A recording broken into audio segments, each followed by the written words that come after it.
Nebraska. I'm Megan, and this is Amivi, and we are going to be coming on here today to talk about taboos and culture and curses. And autism and other disabilities have been misunderstood in many cultures throughout history, and in some religious or spiritual communities, people have wrongly connected disabilities to curses, evil spirits, sin, demonic influence, karma, or punishment from a higher power. These beliefs often came from fear, lack of medical understanding, stigma around disabilities, or culture traditions passed down over generations. Autism is recognized as a neurodevelopmental condition, not a curse, possession, or moral failure. Many faith communities now advocate compassion, inclusion, acceptance, and support for autistic individuals and their families. Religious perspectives vary widely, but many spiritual leaders today emphasize that autistic people are valuable with purpose and fully driven, deserving of dignity and love. Some families still experience pressure rooted in spiritual beliefs, which can create shame or isolation. Open conversations, education, and cultural sensitive support can help challenge myths while respecting people's faith backgrounds. Autism exists across every culture, religion, and community.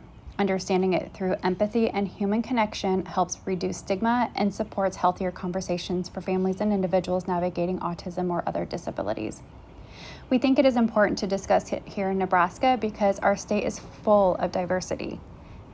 And families try to adapt to change, especially when it comes to cultural beliefs and generational misunderstandings. Before we begin here, please be aware that this conversation discusses sensitive cultural, religious, and personal experiences that may be triggering for some individuals. We encourage you to engage in a way that feels safe and comfortable for you. Amivi, can you tell us about some of culture beliefs you grew up with special needs kids? I think in my culture or society that I grew up with, having a disabled child or a child of an autistic kid or any child with a disability can be seen as either a taboo, a curse. You know, some people may tell you that perhaps you're a bad person, or is a punishment from God. Some people can say that, but then also, you know, there are some very positive people. It depends on like how you put yourself and, you know, your child out there. Mm-hmm. Some people will think that is a blessing, is a grace, you know, is a just a child like any other kids. And I remember, I think I'm doing this because one day I was so stressed over my child, my autistic child. And I remember I was so stressed out, and I talked to a lady who told me that, hey, Mimi, this kid always come to people who can take care of them. God give you that child because he knows your heart. He knows you were the best person to take care of her. And that just changed my perspective, you know, my view of this special needs kids. What is a taboo in your culture? So taboo is something that is forbidden, right? Somebody that we don't talk about. Is a truth is there, but nobody want to say anything. Is a forbidden, you know. And I thinking it might be, I don't know for sure, but I'm thinking there should be some taboo in America too. It's not only, you know, in my culture as an African. Taboo is something that is forbidden, something that people don't talk about. And having this kid, special need kid in my culture can be seen as a taboo, like it's something that people just don't want to talk about. What does the word curse mean to you in your culture and community? No, for me personally, I just think I'm a believer, so a curse is even more scary for me than a taboo.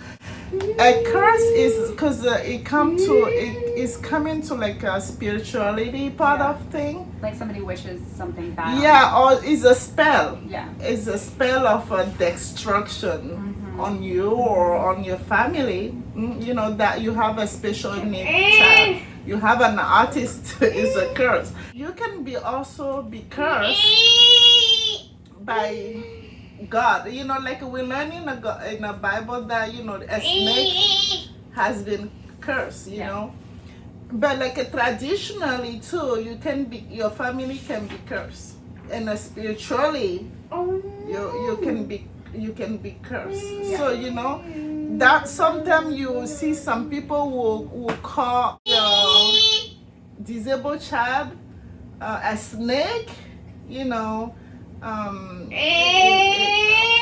like some just bad awful word, or the whole family, like you guys are cursed. Can you imagine how that affects your child?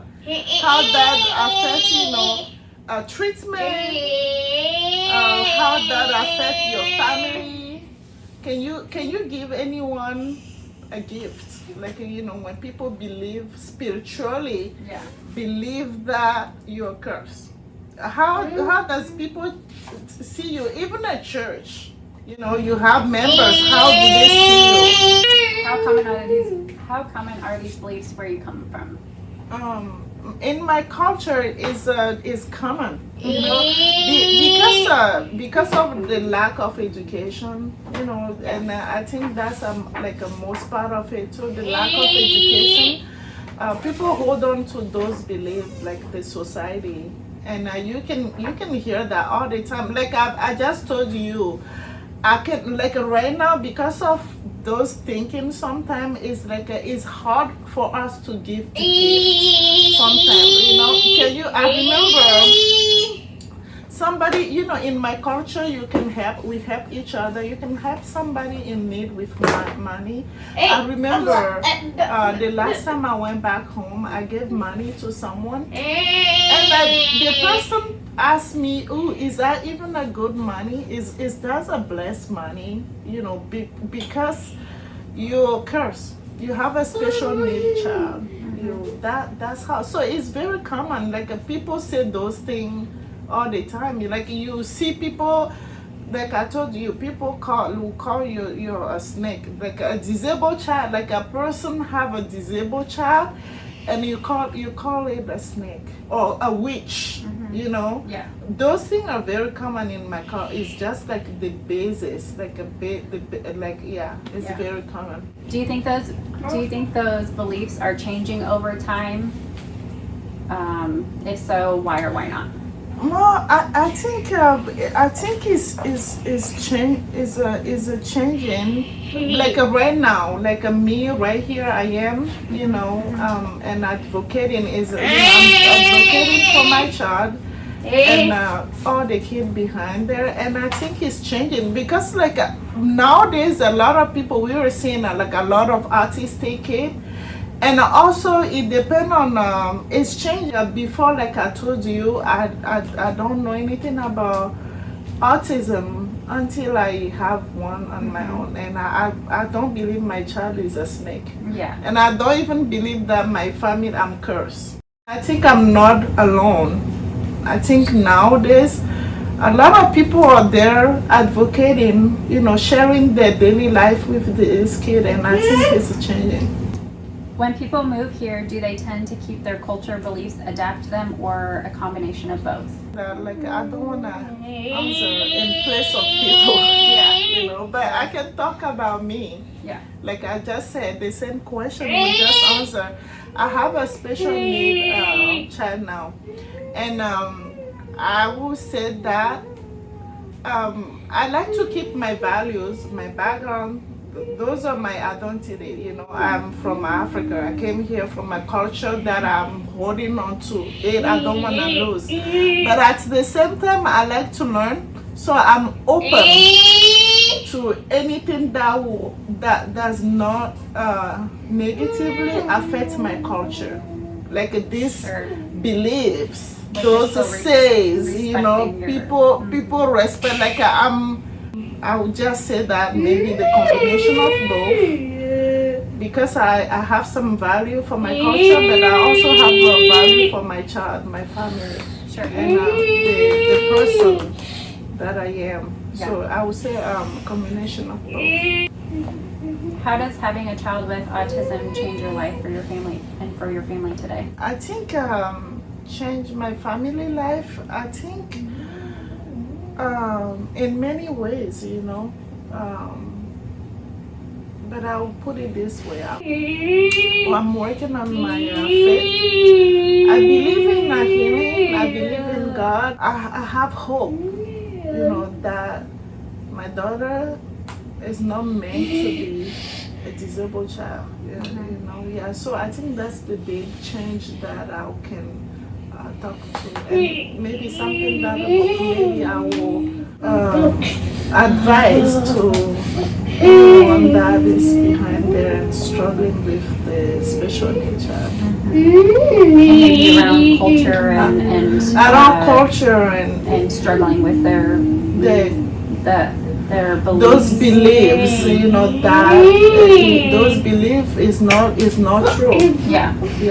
Do you currently attend church, or are you established with any faith community? Yeah, I go to church. I have this really good, nice church. They are very supportive. Like we feel, I feel my family feel welcome over there, and it's a really good church. We like the members. Church members are very good. Yeah. And also the pastor is a really good pastor. So yes, Yeah. I do. It's a really good church. What role does your faith play in your life and your family's life? I think faith is giving me hope, you know. I know God is in control. So my anxiety, like that anxiety and panic attack and that worry that, you know, I had before is pretty much gone. It's very hard sometimes, you know, and I know it's not the same for you because you live alone, which is even harder, you know. But I have my husband. We found a meaning of a family, you know. We found another meaning to our marriage, and having an autistic or a disabled child. It gave me the strength to have other children. You know, before, like I was so scared, like very scared to have my second and my third one. Like I didn't even know that I would be able to have another child, just because of all the trauma and the stress that we went through. Not knowing much, not having any resources with my first one. But then now, because of church and faith, we know that there is a promise, like we can have as many child as we want. Yeah, so that's good. That's good on my marriage. Have you felt welcomed and supported by your church community? Yeah, I feel very welcome and supported by my church. And also, I think the reason why is just to bring that awareness, you know, to come to that I have a special need, but I think they're very welcoming and supportive. Yeah. What about you? Like, this is a super sensitive subject for me because, like, I was like the role to bring my children into church and make sure that my family, my kids and I, were believers and, you know, had strong faith, and when Wyatt, you know, we would go to church, but when Wyatt started showing, when my son started showing a disability, or showing signs of autism, it was harder to bring him into the church. And maybe that it wasn't that they weren't welcoming, it's that I had an insecurity around it. And I just didn't feel like I had enough support or how to ask for support. And so, yeah. That's how I felt like. If you're comfortable sharing what exactly has made you feel supported in the church. So I would say like I'm gonna talk about faith. That's actually what made me. I think that's the big part of it. I have the pastor is good. I have a friend, like a community of church that are very nice. We have a youth group that I'm taking her to. We don't. And I want to also talk about faith. So my faith is that my daughter, she's born to be what she meant to be. I still see that promise behind there. I think that's what is giving me very like the hope that I have, that she's meant to be who she's gonna be. That's how I grow my faith over there. That's the big support that I feel is behind there. And I also I feel comfortable saying now that I have a special need child, and they know I bring that awareness there. But I think I also work on introducing her to the general class or program. Like we don't have a special need program at church, so she go to where everybody go. Yeah. So she's there. I would say, how do we say that, inclusive? Yeah. Yeah. So it was hard. It was hard, but that's how it goes. I take her to church, to any program, to the program that we go to, and everybody is nice. We have a friend that don't have autism, normal person. I hate to say the name, the word normal. Atypical, because that's her norm. Yes. She's normal for herself. Exactly. That was hard for me too. I'm sorry. I'm the same way. Yeah, we take. So right now, I think we are working on training her to get into her youth class. Yeah. So because when we go to church, she stay with us. Because the people that are in the church, they are not trained. With her behavior and all that. So we usually, but now we started training her to sit in her normal class. Yeah. So have you ever experienced judgment, misunderstanding, or stigma in the church setting? No, not in my church. Because I have a very family-friendly church. No, not in my church. Yeah. What about what do you think?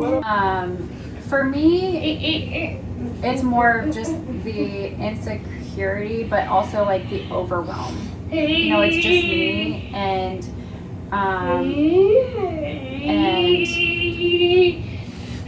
like if he has a meltdown in church,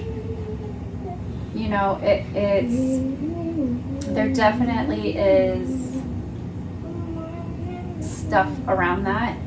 Not just my insecurity, but maybe you feel like like I do the same thing. I feel the same way, but like think about it. It's not only for Philly. Like if I have like my little baby that is screaming in the church, I have. So if he is having his behavior in the middle of, then you feel. You just what do you do? Yeah. And like for me, like I know that there's churches that have like separate rooms you can take your kid into or take them out or whatever. I definitely don't feel like I can take him into the youth or child programs because that lack of training. And I don't expect churches to have the training, but for me it's like I also don't want to be the one in in those youth or church programs for kids, because for me right now, I need to be in a church for me. You know, I want to be able to keep him in the church and sit with me and have some sort of understanding that of why we're there, you know, and the purpose of that. But like I said, with like the separate rooms that you can take them into, meltdown and stuff like that, and they have like a video of like the live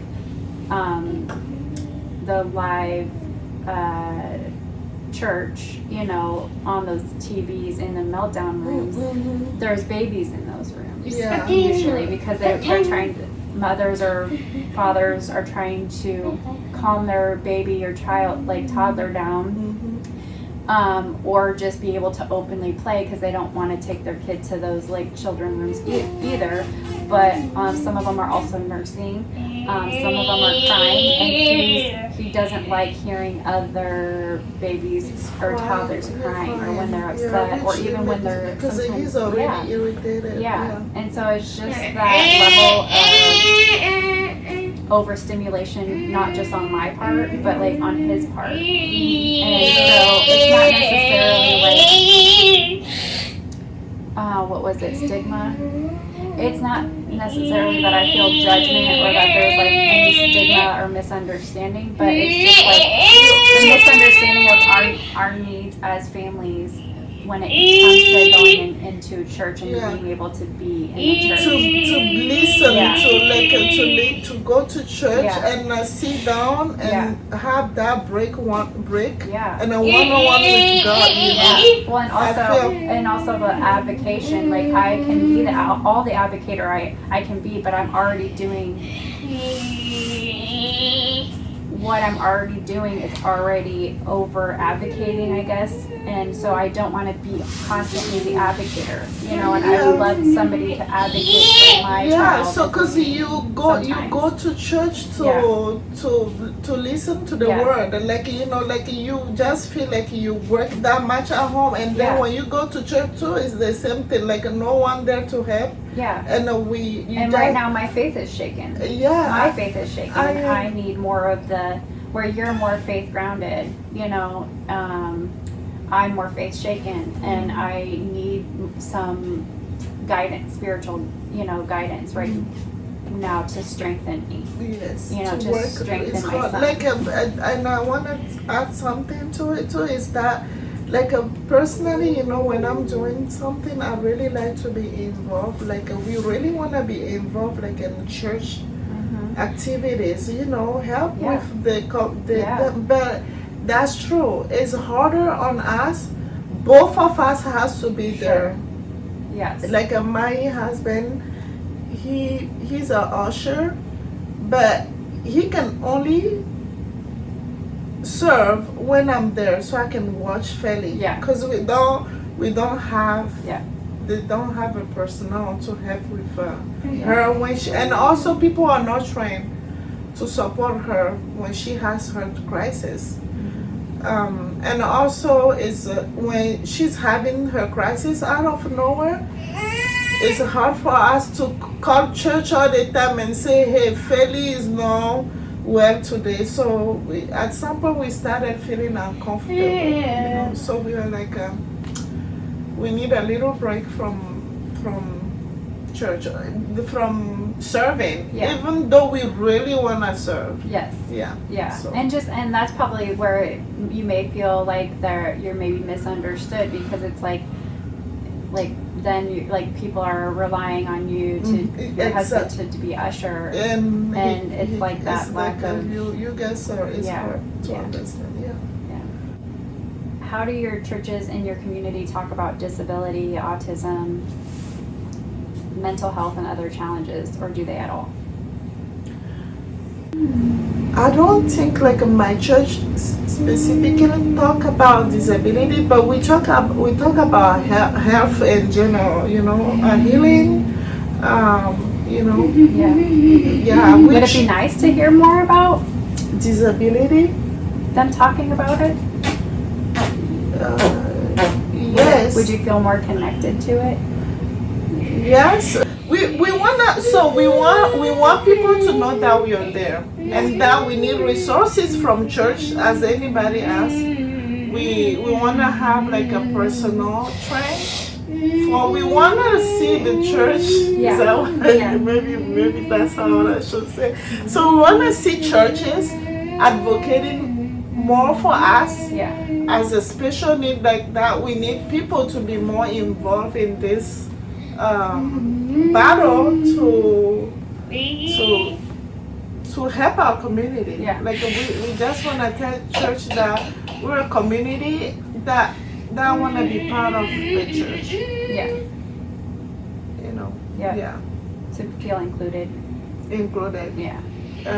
That when I come to church, that I'm not like the one taking care of my kid all the time. We want volunteer to help us. We want church to work on better program for us so we can feel more supported. Like so you can go to church.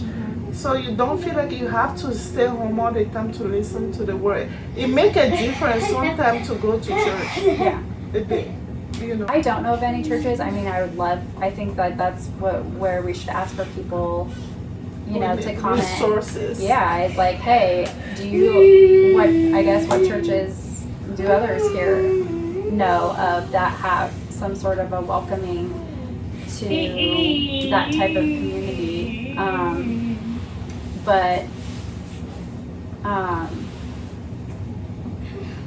What I do know for like myself is that it's harder for me to go to a bigger church for one my own I get overstimulated, I guess, overwhelmed by all the people that for me I don't know how to zone into a connection. And there are people in the church that I have that I know very well for a long period of time.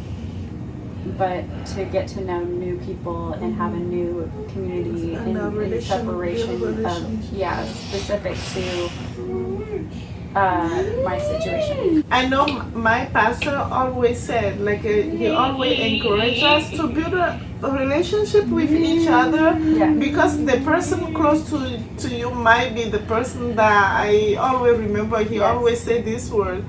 And last time I told you I was going to that artistic event. Like you remember, I told you that Sunday. And okay, I met my church member that actually organized the event. You know, so but like I didn't know that she was like that much involved and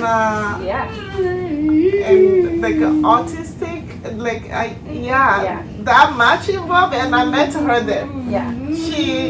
So that's it. So that's part of thing that I was gonna tell you that there is always ways. Like God is God. He's in control. Well, I think the smaller the church, sometimes it makes you feel like you can connect, you know, because there are maybe those one or two people that it's like that hit home for you for like what you're there for, you know.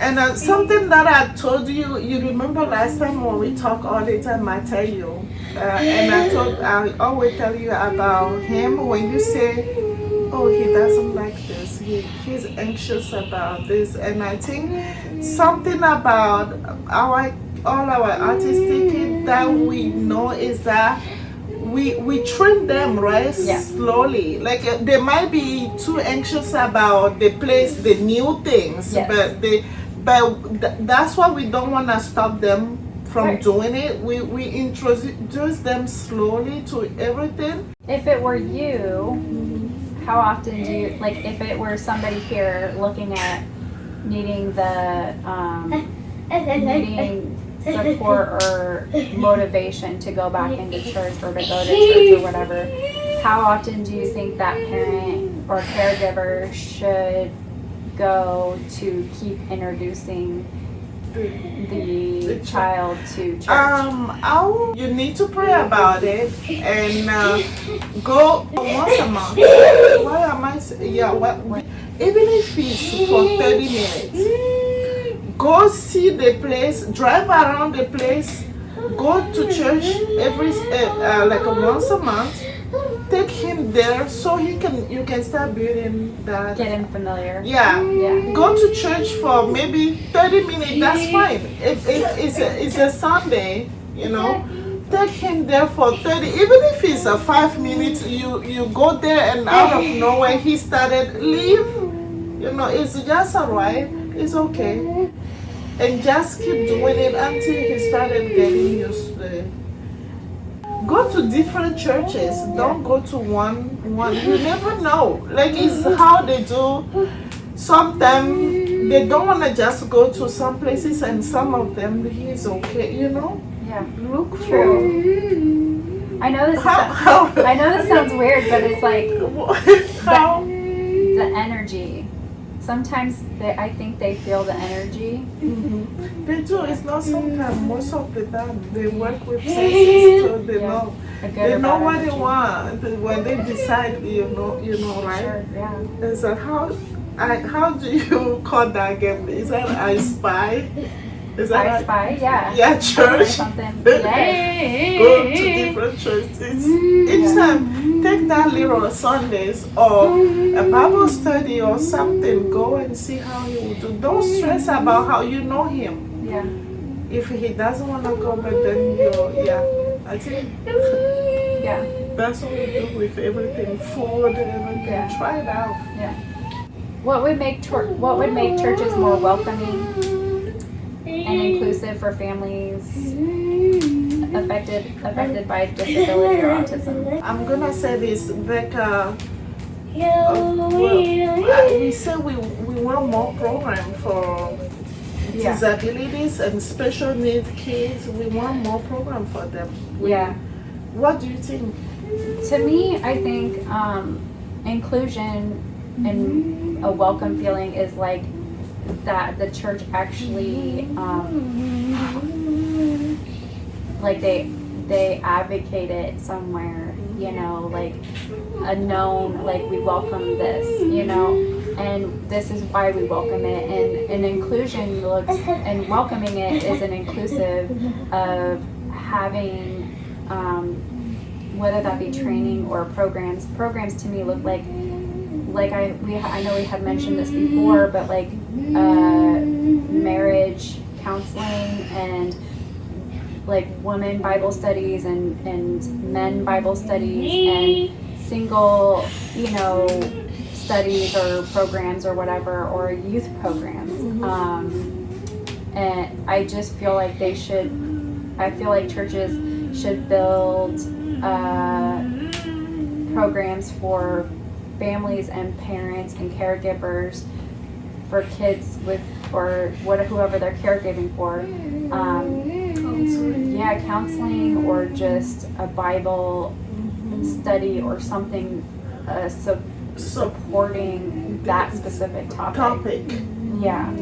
Which is that's very. I think that's a good one Yeah. to talk about. You mentioned, because let me tell you something. Having a special need child or a disabled kid can like a very significantly affect marriage and family, and I can say that it happened to me. And I think having counselor, like a marriage, like you said, like this program for them, like as a parent, those parents can go to this counseling and talk about the family, you know, and just help people. These people can to grow again. You know, what about you? I live with my husband. It's been rough for us. But what about you? You live alone. But you can fall in love again and wanted to get married. But then you have a special need.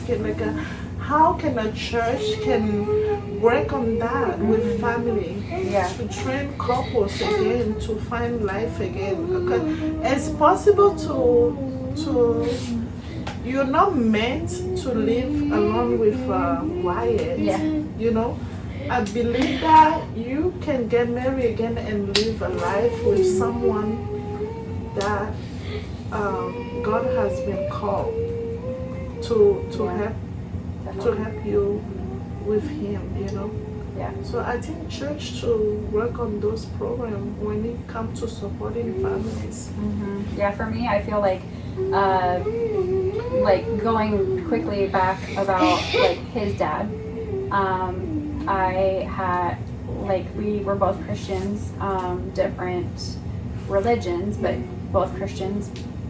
Um, for me, like he wasn't involved in our son's life and before he passed away, and I didn't feel comfortable sharing with him about our son's diagnosis or what I was going through, just because of where he was at in his life.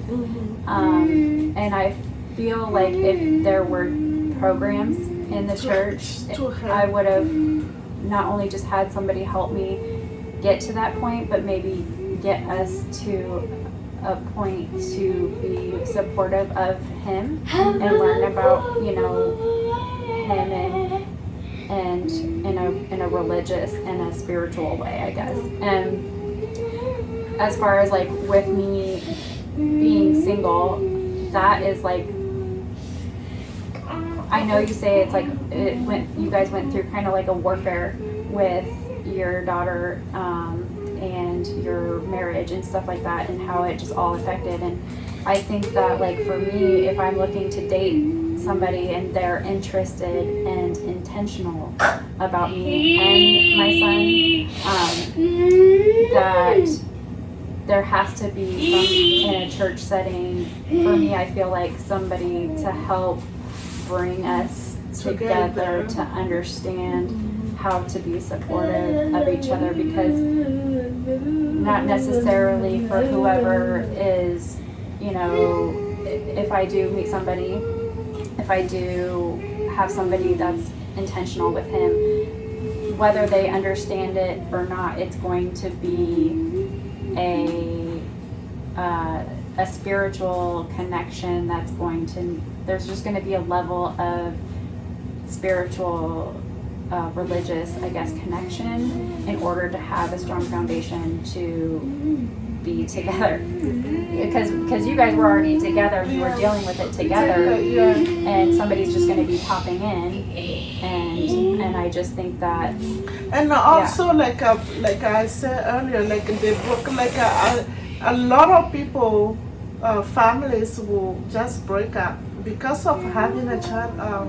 It's a lot for families, and I think church should be having like a good program to go through this.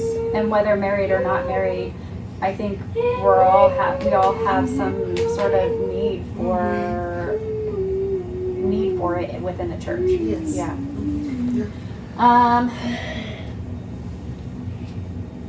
What message would you like church leaders and congregations to hear from families like us? But I will say that we feel left alone, and as a believers, we are calling for help, the advocacy.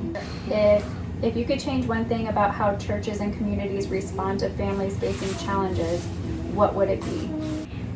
I would maybe want people to talk about this. Like, do you think? I just feel like I would encourage church to encourage people to talk about this. To talk about this, like not only churches, because what is diagnosis mean in church? Okay, is having an autistic child, okay, is seeking for diagnosis, okay, is educating the believers more on the resources, the diagnosis part of it thing. Because I feel like some believers, I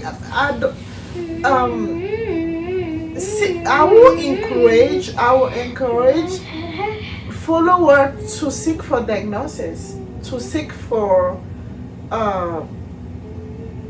doctors' opinion about things. Yes, I will do.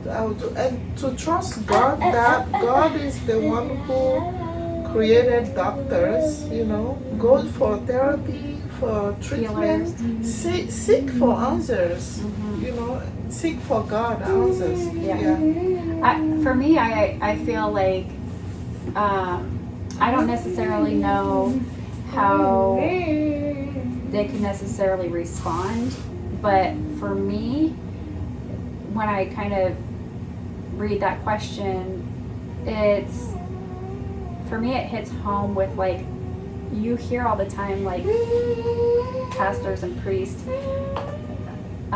leading conversations with, like, their own circumstances, right? And how their circumstances, their testimonies, and all of that stuff. Like, to me, it would be really nice to hear from one of those leaders during a Sunday service or church service to speak on disability, to speak on the experience, and to hear more from the family so they can speak on it. Because so many times they talk about marriage or struggles, but to identify specifically the struggles, the strides, this and that, and relate it to the Bible, relate it to, like, our faith and our struggles. Do you know what I'm saying? Like, I don't really know how to communicate that, but I feel like they can so easily talk about what is related to their life or the things that they're advocating for marriages and families and stuff like that. But to speak on a level of understanding of disabilities, I think that would be nice to just be able to hear those services and know that, like, it can reach a level, it can reach families, more families, when it's very specific to that, because we can easily say, yeah, I'm going through this hard time. What hard time am I going through? Yeah. I need it to spiritually speak to me. Yeah. Does that make sense? Oh, yes. Yeah. These questions are intended to create space for open and honest conversations about culture, faith, stigma, support, and misconceptions that can sometimes surround autism and disabilities, while recognizing the beliefs and experience may vary person to person, culture to culture, and church to church. Thank you so much for joining us and listening to this conversation. We'd love to hear from you in the comments. If you know of a church or a faith community that actively supports individuals with disabilities, caregivers, and their families, please share it with us. Our hope is to help connect communities, encourage understanding, and create safe, welcoming spaces where people feel seen, supported, and valued. If you enjoyed this discussion, please subscribe, follow, like, and share.